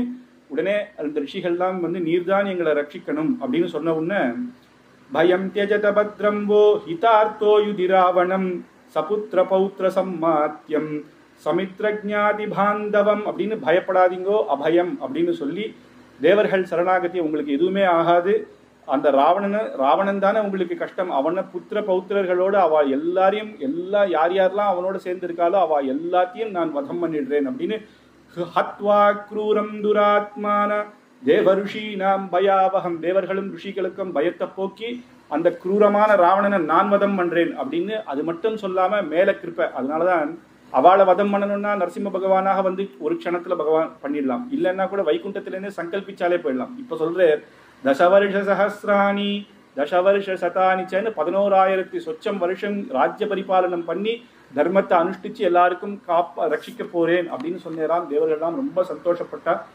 அப்ப சொன்ன உடனே வத்ஸ்யாமி மானுஷே லோகே பாலயன் பிருத்திவீமிமாம் அப்படின்னு இந்த பூமியில ஒரு மனுஷனாக அவதரிச்சு நான் வந்து இந்த லோகத்தை நான் பரிபாலனம் பண்ண போறேன் அப்படின்னு சொன்னதுமே தேவர்கள்லாம் சந்தோஷப்பட்டாலாம். உடனே தெரியாத மாதிரி கேட்கிறார். அவதாரம் அப்படின்னாலே தன்னை பரபிரம்மம்னு நினைச்சுக்க கூடாது இல்லையா? இங்கிருந்தே அவருடைய அவதாரத்தை ஆரம்பிச்சு, ஆமா இப்ப ராவணன் யாரோ சொன்னீங்களோ, யார் அவன் அப்படின்னு கேட்டாராம். உடனே அவர்கள்லாம் சொல்றான் இந்த மாதிரி இம்சை பண்றான் அப்படின்னு சொன்ன உடனே அவருக்கு என்னென்ன விதத்தினால நீர் வரத்தை கொடுத்தேன்னு பிரம்மாவை கேட்கிறேன். இதெல்லாம் சொல்லி மனுஷனால மட்டும்தான் பண்ண முடியாதுன்னு சொல்லும் பொழுது பிதரம் ரோச்சயாமாச ததா தசரதம் நிருபம் அப்படின்னு தசரத சக்கரவர்த்திக்கு குழந்தையாக நான் அவதாரம் பண்ணிக்கிறேன்னு தானே சங்கல்பிச்சு தானே அவதாரம் பண்றேன் அப்படின்னு.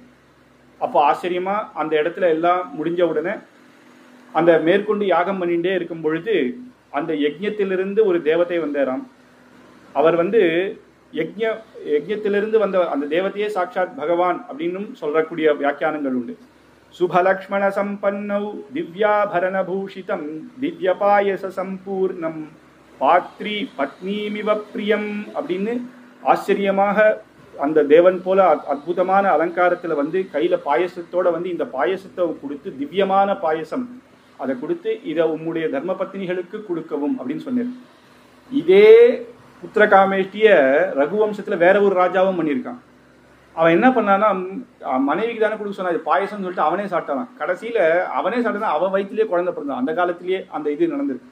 அந்த மாதிரி இல்லாம தசரத சக்கரவர்த்தி அப்பேற்பட்டவர் கிடையாது. அதனால அந்த பாயசத்தை வந்து ஒவ்வொருத்தருக்கா தன்னுடைய தர்மபத்னியான கௌசல்யா, சுமித்ர, கைகேயி, முதல்ல கௌசல்யை கொண்டு போய் கொடுக்கிறார். கௌசல்யாயௌ நரபதிஹி பாயசார்த்தம் ததௌ ததா அப்படின்னு பூர்த்தியான நிறைய பாயசம். அதுல ஒரு முதல் பாதியை பூர்த்தியாக பாதி கௌசல்யை கொடுத்துடுறார். அதுக்கப்புறம் அர்த்ததத்ர ததௌ சாப்பி சுமித்ராயை நராதிபாக அப்படின்னு மிச்சம் இருந்த பாதியில பாதி சுமித்ரை கொடுக்கிறார். அப்புறம் இன்னொன்னு இருக்கிற கொஞ்சம் பாதியில கைகேயாயை சா விசிஷ்டி ததௌ புத்திரார்த்த காரணாத்து அப்படின்னு அப்பதான் அவனுக்கு சங்கல்பம் வந்துதான். வசிஷ்டர் சொல்றார், கொடுக்கும் பொழுதே ஒரு புத்திரன் பிறக்கணும்னு சொல்லி கொடு அப்படின்ற. புத்திரன் அப்படின்னா என்னன்னா எல்லாருக்குமே புத்திரன் அவ வந்து தர்ப்பணம் பண்ணாதான் புத்து என்ற நரக்கம் நமக்கு கிடைக்காத இருக்கும் அந்த தர்ப்பணத்தினால. அப்ப புத்திரன் பிறக்கணும் அப்படின்னு இவர் வேண்டின்றார். எப்ப இந்த இடத்துல இத்தனை கௌசல்யக்கு கொடுக்கும் போதும் சுமித்ரிக்கு கொடுக்கும் போதும் அதை கேட்கல, இங்கதான் கேட்கிறார். அதை மனசுல நினைச்சுன்னு கொடுத்ததுனாலயோ என்னவோ கடைசியில என்ன ஆச்சுன்னா தசரத சக்கரவர்த்திக்கு அந்திம காலத்தை பரதன் தான் பண்ணா, ராமலட்சுமணர்கள் பண்ணல. அந்த மாதிரி ஆயிடுச்சு. அதை இங்க நினைச்சுட்டு கேட்டதனுடைய பலனாக ஆயிடுச்சு. அப்ப அனுச்சிந்திய சுமித்ராயை புனரேவ மஹீபதிஹி அப்படின்னு இன்னும் கடைசியில கொஞ்சம் இருந்தது. திவ்யமான பாயசம், வீண் பண்ணக்கூடாது. அப்ப கௌசல்யாவுக்கு போய் கொடுக்கலாமா, கைகேயிக்கு கொடுக்கலாமா? இவருக்கு 3 மனைவியில வந்து முதல் பட்ட மகிழ்ச்சி கௌசல்யா. ஆனா இவருக்கு பிரியமெல்லாம் கைகேயி மேல உண்டு. கௌசல்யாக்கு போய் கொடுத்துட்டா கைகேயி வந்து சண்டை போடுவா, கைகேயி கொடுத்துட்டா கௌசல்யா வந்து சண்டை போடுவா. எப்பயுமே அங்கதான் கொடுக்குறீங்க. இப்ப இவருக்கு என்ன சாமர்த்தியமா என்ன பண்ண, 2 பேருக்கு வேணாம். சுமித்ரிக்கு கொடுத்துட்டா இவ 2 பேரும் சந்தோஷம். ஏன்னா இவன் நினைச்சுப்பாலாம் கௌசல்யா கொடுக்கல பரவாயில்ல, அவன் நினைச்சுப்பாலாம் கைகேயி கொடுக்கல பரவாயில்ல, சரி சுமித்ரா கொடுத்துட்டா. சுமித்ரா 2 பாயசத்துக்கு சாட்டா அப்படின்னு. அப்படி இந்த ஆயிடுத்து 12 மாசம் கர்ப்பிணிகளானார்கள். 12 மாசம் கர்ப்பிணிகளாக இருந்தார். இந்த சமயமா பகவான் அவதாரம் பண்றார் அப்படின்னாலே தேவர்கள் எல்லாம் அவதாரம் பண்ணுவா அப்படின்னு பிரம்மதேவனே ஜாம்பவானாக அவதாரம் பண்ணேராம். சுக்ரீவன் சூர்யாம்சம் அப்படின்னு சூரியனே தான் அவதாரம் பண்றாரு. சூரிய புத்திரன் அப்படின்னு நம்ம சொன்னா கூட சூரியனே அவதாரம். அது நம்ம சொல்லும் பொழுது சூரிய புத்திரன், இந்திரபுத்திரன் அப்படின்னு சொல்றோம். அப்ப அக்னி வந்து நீலன் அப்படின்ற ஒரு வானரனாக, வாயு பகவான் ஹனுமார், சாட்சாத் ஹனுமார் வாயு பகவான் அவதாரம் பண்றார். வாலி வந்து இந்திரன் தான் வாலியாக அவதாரம் பண்றார். விஸ்வகர்மா அப்படின்றவர் தான் நலனாக அவதாரம் பண்றார். இப்படி எல்லாரும் தேவைஹி வானரத்வம் உபாகதிஹி அப்படின்னு இந்த தேவர்கள் எல்லாமே வானரர்களாக அவதாரம் பண்ணி எப்பயுமே இது உண்டு. அர்ச்சாவதாரத்திலையும் உண்டு. திருவேங்கடமுடியான் அவதாரிக்கிறதுக்கு முன்னாடியே அங்க வந்து வராக ஸ்தலத்துக்கு முன்னாடியான குளம் ஏற்பட்டிருக்கு. தேவர்கள்லாம் வந்து அங்க குளத்தை நிர்மாணம் பண்றாங்க.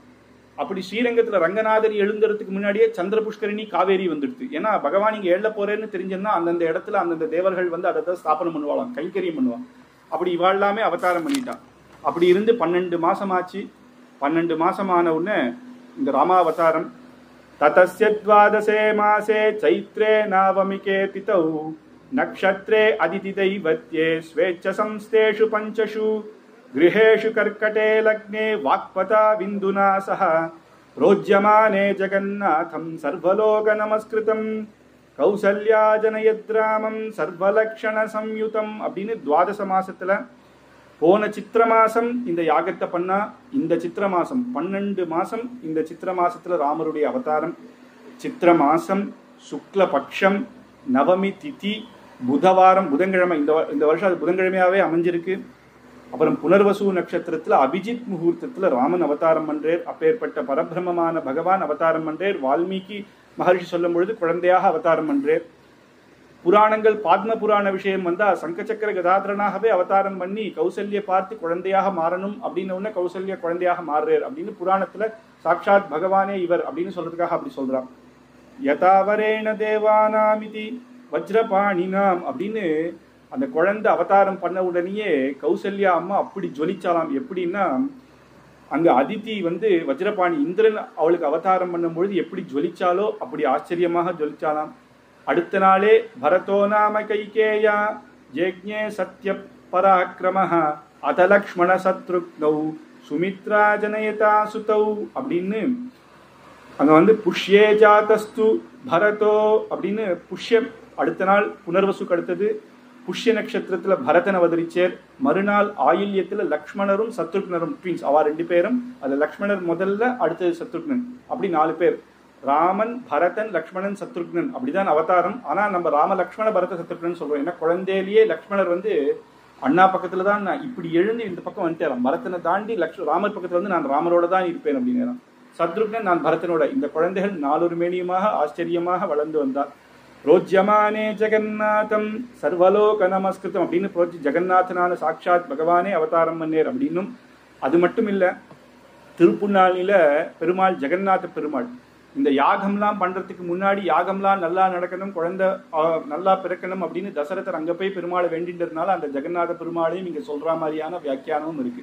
அப்பேற்பட்ட இந்த ஆச்சரியமான நட்சத்திரத்துல இந்த குழந்தைகள் ஆச்சரியமாக வளர்ந்தா. இந்த ராமாவதாரத்துல என்னன்னா, குழந்தை அவதாரம் பண்ண உடனேயே தாலாட்டுன்னு ஒண்ணுலாம் தனியா கிருஷ்ணனுக்கு இருக்கிற மாதிரிலாம் இவர் எழுதல. ஏன்னா பிற்காலத்துல ஆழ்வார்கள் வருவா, அவா பாத்துப்பா அப்படின்னு வால்மீகி மகர்ஷி அங்க விட்டு வச்சிருக்கார். மண்ணு புகழ் கோசலை தன் மணிவழிறு வாய்த்தவனே, தென்னிலங்கை கோன்முடிகள் சிந்து வைத்தான் செம்பொல் சேர், கண்ணினன் மா மதில் புனைசூழ் கண்ணபுரத்தின் கருமணியே என்னுடைய இன்னமுதே ராகவனே தாலேலோ அப்படின்னு அங்க ஆச்சரியமான ஒரே பட்டியல் தான். 4 குழந்தையும் ஒன்னாதான் இருப்பாளாம். அந்த இடத்துல தாலேலோ அப்படின்னு கௌசல்யா அம்மா தாலேலோ பாடுற மாதிரி குலசேகர ஆழ்வார் ராமரின் ஆச்சரியமான ஈடுபாடு உள்ள ஆழ்வார். அவர் வந்து மண்ணு புகழ் கோசலை தன் மணிவயிறு வாய்த்தவனை, எப்பேற்பட்ட பாக்கியம் பண்ண அப்பேற்பட்ட வயிறு மணி வயிறுல அந்த ராமன் அவதாரம் பண்ணார் அப்படின்னும். எப்பேற்பட்டவர் அப்படின்னா, இலங்கையில ராவணனை வதம் பண்ணி அவனுடைய கிரீட்டத்துல இருக்கிற ரத்னத்தை கொண்டு வந்து தன்னுடைய சிம்மாசனத்துல பதிச்சேரும். அந்த வீரத்தை காட்டக்கூடியதான குழந்தையாகவும் இப்பேற்பட்டது பண்ண போறான் அப்படின்றதையும் சொல்லி, எப்பயுமே ஆழ்வார்கள் நேர விபவாவதாரத்தை வர்ணிக்க மாட்டான். ஏதாவது ஒரு திவ்ய தேச பெருமாளை பார்த்து அந்த அர்ச்சாவதாரத்தை வைத்துதான் அந்த கண்ணினன் மா மதில் புனழ்சூழ் கண்ணபுரம் அந்த இடத்துல மட்டும் ஆழ்வார் ராமனுடைய பிரியன்தான். அங்க வந்து கண்ணபுரம் தான் போட்டேன், ராமபுரம்னு மாத்தல. கண்ணபுரத்தின் கருமணியே என்னுடைய இன்னமுதே ராகவனே தாலேலோ அப்படின்னு ஆச்சரியமாக இன்னைக்கு ராமாவதாரம் ஆச்சரியமாக ஸ்ரீராம நவமியில 48 வருஷமாக இந்த உற்சவம் நடக்கிறது அப்படின்றது. 1 வருஷம் 2 வருஷம் அப்படின்னா நம்மளுடைய பலம்னு சொல்லிக்கலாம், இது ராமனுடைய பலம் தான் அப்படின்னு சுவாமி தேசிகன் தயாசதகத்தை பண்றாரு. தயாசதகத்தை பண்ணுங்க, வீணா விசேஷமிவ வெங்கட சைலநாதா அப்படிங்கிற.